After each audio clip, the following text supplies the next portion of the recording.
YouTube? We're back with another episode of Invest in Myself. It's your boy Charles Enoch. Today I will be going over why me as a millennial stopped investing into a 401k and solely investing majority of my extra cash flow into rental properties and real estate. So before we even touch on the subject why I feel that it's more beneficial to invest into rental properties than into a retirement account or pension, Social Security, we need some background into what 401ks are, what our pensions, Social Security, etc., what they're designed for. So a pension is designed to help supplement some of your income since you are retired and you're no longer working. How the pension system works is once you retire, the younger generation keeps putting into the system, which allows you to get a pension or a check. So the strategy in it sounds logical, but if we take a deeper look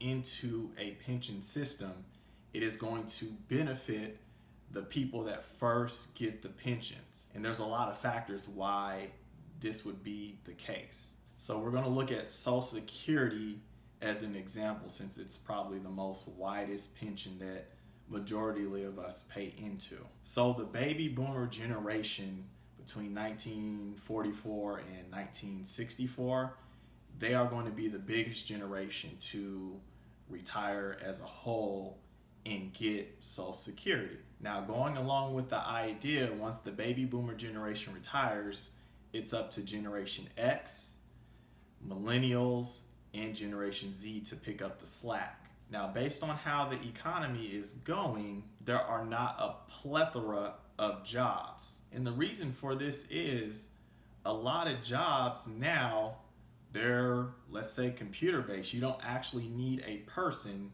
to do that job. So when there's a lot of the younger generation that can't get a job, or there's a lot of unemployment, then that cannot keep up with Millennials, Generation X, Generation Z to pick up and still pay into the system where the baby boomers can keep retaining their Social Security. So one thing that a lot of people don't realize is if you look at your Social Security statement, there is a fine asterisk that says Social Security in 2035 will go down by 20%, so you can only get 80% of what you're eligible for Social Security.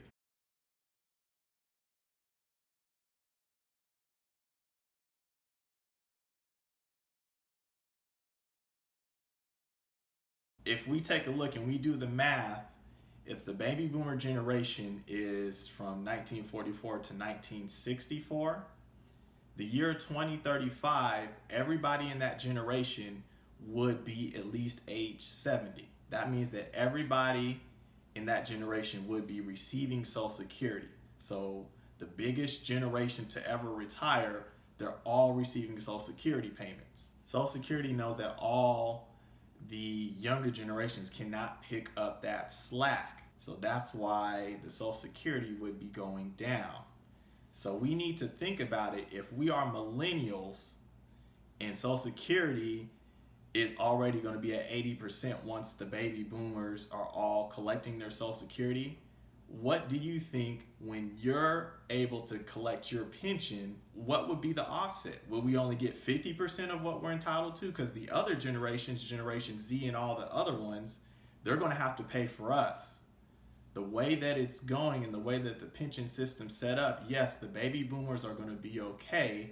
Generation X may be okay, but millennials, we have to think differently. All right, so I do want to touch on 401ks and IRAs as well before we get to the whiteboard, and I show you guys why I like to invest in majority rentals for my retirement. So with 401ks and IRAs, we all know it's a retirement account where we would put our cash flow, our extra cash after our income and expenses are done, into this account, and it's locked away until you reach a certain age, 60, 61, or whatever the case may be. It's when you're older when you can touch this money.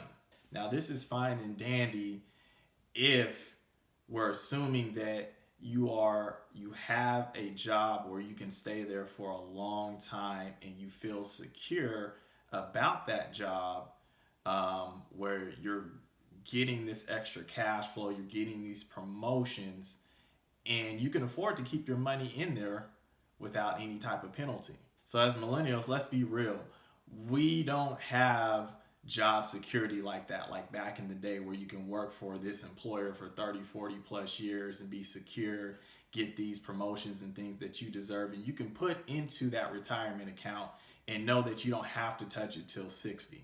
So since as a whole we don't have job security, does it make sense to put into a 401k or an IRA where if you touch it, you get penalized? Now, I know what you're thinking, Charles, they do have exceptions. And if you have a hardship, then you can pull it out with no penalties. So what's a hardship? The definition can be different for various people. Me, I don't want the government telling me what a hardship is, or I have to prove that I have a hardship to pull my money out, my extra cash that I put in locked away, and you tell me that, okay, show me proof so I can give you the cash that you put into this 401k and we won't penalize you. So these are just simple things that I want the millennials to think about, Generation Z to think about, of the advice that you're getting from the baby boomer generation.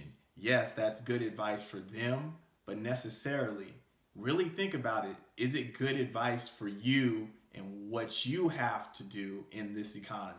So with that being said, let me show you guys my strategy of how I'm securing myself for retirement as a millennial. Let's go. All right, so we're going to get straight into it. I'm going to explain why I choose rental properties as my investment for retirement over the 401k as a millennial. So this chart is going to show you that rental properties can do as much and even more than a 401k and an IRA could do here. So we're going to go over the first pros for 401k and rentals here. So for rentals, we have appreciation. So meaning that the house value increases every single year. Now, if we look at the 401k and the IRA, we have stock growth. So it's going to increase every single year, your stocks and things of that nature. Now, the difference between both of these, the stock market is unpredictable. Now, experts, I guess they can kind of see it coming or whatnot, but they cannot predict it. So you can see with the stock market, it can go very low really quickly, unexpectedly, and kind of knock out a lot of your 401k and things of that nature. Now with appreciation on rentals, they can go down, but the rate of how it goes down is not the same as stocks. Stocks can plummet very quickly. In regards to appreciation on rentals, they are not going to depreciate very quickly. Also with appreciation on rentals, and this is my opinion here, as the population increases, the value of your property is going to increase. So land is a very important thing. I mean, we've had wars over land. So as a millennial, when we get older, there's going to be more people on this earth. So I don't see that your property is going to take a super decline like the stock market. It's only going to grow more and more and more, and we will see this as we get older. When we get to the baby boomer generation, I truly believe that all my rental properties are going to have astronomical numbers in regards to growth, because everybody's going to want a piece of land, but not everybody can get a piece of land. So that's why I'm investing into rentals right now before it's hard to actually get land. Second thing that we have for both, we have diversity for your rental and diversity for the 401k. Now everybody knows for the 401k or the IRA, you diversify your stocks. You don't want to put all your money into, let's say, Apple or Google or whatever the case is. You're going to diversify your stocks. You're going to have many different stocks. Just in case one plummets, then you don't have to worry that much. Now with real estate, You can also diversify as well too. So different classes of property and in different locations.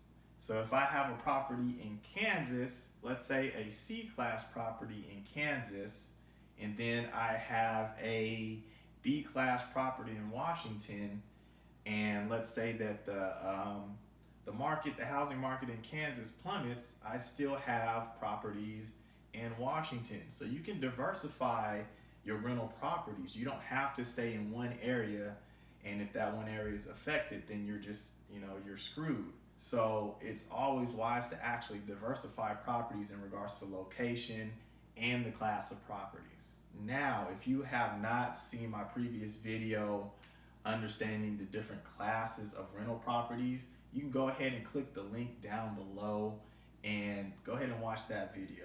The other thing that we have that are similar for rentals and 401k and Iras is the contribution. Now, everybody knows the 401k, the employer match. Usually companies, if you put, let's say 3% in, they'll match your 3%. So you're getting extra money. Now, how I look at it in rentals in regards to contribution, the rental payment from the tenant helps you pay the mortgage. So they're contributing into you paying for your mortgage. So that means that you don't even pay for the mortgage.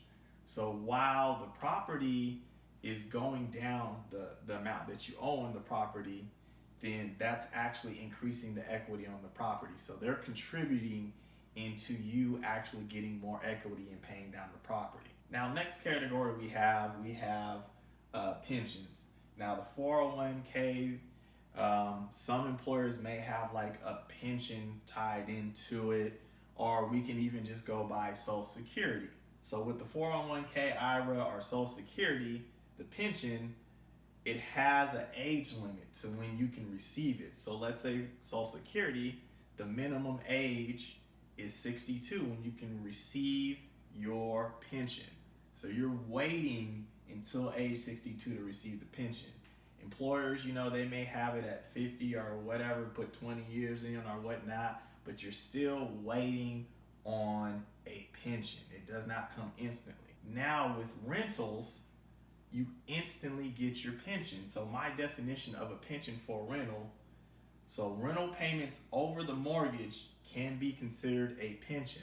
So let's say that my mortgage is $500 and my tenant gives me $1,000. So they contributed to paying off my mortgage with the $500, and the other $500 is my pension, is my cash flow, is the money coming to me. And that happens instantly once you get a tenant. You're not waiting for a pension to come. One other thing to note about pensions, when somebody is even eligible for, let's say, the pension from their employer or the Social Security, the pension increase is very minimal. Sometimes it doesn't even combat with inflation. So we see the Social Security cost of living, sometimes they don't even get one in a year. Or sometimes the Medicare actually goes higher than the actual increase of the pension. So they don't even see an increase. With the rental payments, if you do your research, rent actually goes up faster than wages, faster than the cost of living here, or it keeps up with the cost of living at least. So with the rental payments, every time you renew a lease, if the cost of living is getting too much, guess what? You pass that on to your tenant. So instead of them paying $1,000, they're paying $1,200. So your pension can actually increase way quicker than somebody that just depends on a Social Security pension or an employer pension. Second thing with that as well too, we're talking about one property. If you have multiple properties, that's multiple pensions. So on top of getting just one pension over there, you could have 20 different rental properties through your lifetime, and you raise all 20 properties in regards to $200 each. That's a lot of extra cash flow. So in regards to pensions, rentals are going to be a lot better for you. So next category, and this is a very serious category for me, is liquidity. So liquidity, what that pretty much means is you're able to take this into a liquid asset and get it in cash, and so you can get this cash quickly. Now, with the 401k or the IRA, there's a penalty for early withdrawing. So if you need this money and you take it out, then there's a penalty, and then Uncle Sam's going to tax you as well. So as a millennial, we know that, hey, there's a lot of things that we have to pay for, emergencies and things like that. How can I ever put my cash flow into something that will not let me get it out until a certain age, until I get older? And if I do take it out, then I'll be penalized. Now again, a lot of the 401ks or the IRAs, depending on the government's regulations of what is an emergency, then you may be able to take it out with no penalty. But we want to think we have to go through the criteria of the government on what's an emergency. And that can vary for different things here. So me personally, I don't want the government telling me what an emergency is, or if I can or cannot pull out this cash and get a penalty. That's just not what I want to be subjected to. With the rentals, once you have equity in your property, meaning that you pay a lot of your property down, your property's worth a certain amount of money, whatever the difference is between that, you can take that out as a home equity line of credit, as a HELOC.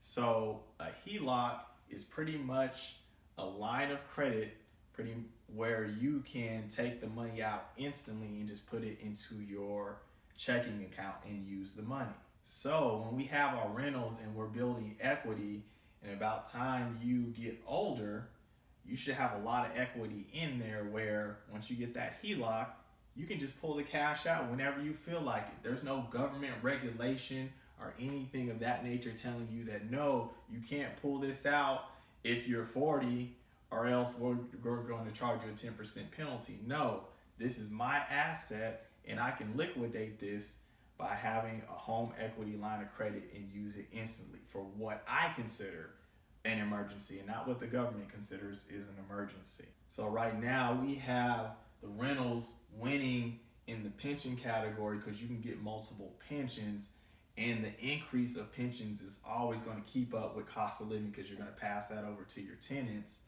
And we have it winning with liquidation. So you can turn this into cash easily by getting a home equity line of credit. With the 401k, we're waiting at a certain age to get a pension. In the liquidity, we may be facing a penalty of withdrawing early, and we're subjected to whatever the government says is an emergency. Now, the last thing that I want to go over is 401k IRAs. A lot of people know these as the tax shelters. So when you put your money into a 401k or an IRA, that is not considered income.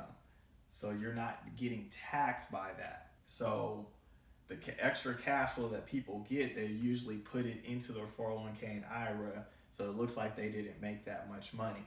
Now, the thing is with the 401k and IRAs, and you're putting that into, you're putting your cash flow in there to reduce the amount of money that Uncle Sam sees that you made, is when you become of age and you pull that out of the IRA or 401k, Uncle Sam is still going to tax you once you pull it out. So either way, you're still going to be getting taxed. Now, a lot of people are saying, hey, I got the IRA or the Roth IRA, Roth 401k. Fine, they're taxing you right up top. So you're still getting taxed. So even though it could be a tax shelter, and there are some strategies to that, we're going to look at rentals. Now, rentals, they do have a lot of tax deductions that we can actually take. One, depreciation of the house. So when you have renters in there, the IRS says your house is depreciating, and they actually, depending on how much the house is worth, you actually get a write-off for that. So that reduces the amount of taxes that you would have to pay. Also, there are plenty of other write-offs as a landlord that you can take. So I'm not going to get way deep into that, but there is a strategy for reducing the tax, just like there's a strategy for a tax shelter and reducing taxes by putting a lot of cash into your 401k. So the general concept of what I'm trying to get the millennials to see is rental properties are just as good as 401ks or Iras and can be even better. We do have to look at the economy of what we are subjected to, not the baby boomers. So this is why I choose rentals, just because I'm going to have a lot of passive income coming in if I invest into a lot of rentals, as opposed to investing in the 401k or putting in the Social Security or the employer's pension. They're only going to pay me one pension. That's it. Second thing, liquidity. I like to have my cash now. If I feel like it's an emergency and I want to go do something, then I'll use my equity in my properties and get the cash instantly, because that's what I want to do. If I want to invest in something else that I feel that will help me and not cause me danger and have an emergency later on in the future, I can pull out my cash right then and there. I don't have to wait until I accrue a whole bunch of medical bills and prove to the government that, hey, I need to pull out of my 401k. No, I want to use the money how I want to use the money. I know how to use my money. Don't tell me how to use it. So with this being said, I just want to show you guys my strategy and why I choose rentals and why I feel like it's comparable to 401k and even better. So as millennials, hopefully this video did help you even just kind of jog your mind of, hey, I know the baby boomer generation's telling me this is the way to go, but is it really the way to go? Definitely look at your family members, older family members and things like that. Did the 401k, did that make them live a pretty decent lifestyle in retirement? Is Social Security, is that supplementing their income to the point where they're living a pretty decent lifestyle? If the answer is no, you may want to change up what you're doing, because their economy is a lot different. And if they're struggling, just imagine when you get their age, how much you are going to struggle. So in the end, I definitely don't want to mean to scare you, but I do want you to jog your mind and think a little harder in regards to what you're trying to accomplish. Definitely different economies. And if this video helped you, definitely remember to subscribe and like. And if there are any videos that you guys want me to do, go ahead and comment down below in that comment section. I'm here to help you guys out. So you guys already know, I'll catch you guys next week for another Invest in Myself video. Peace out.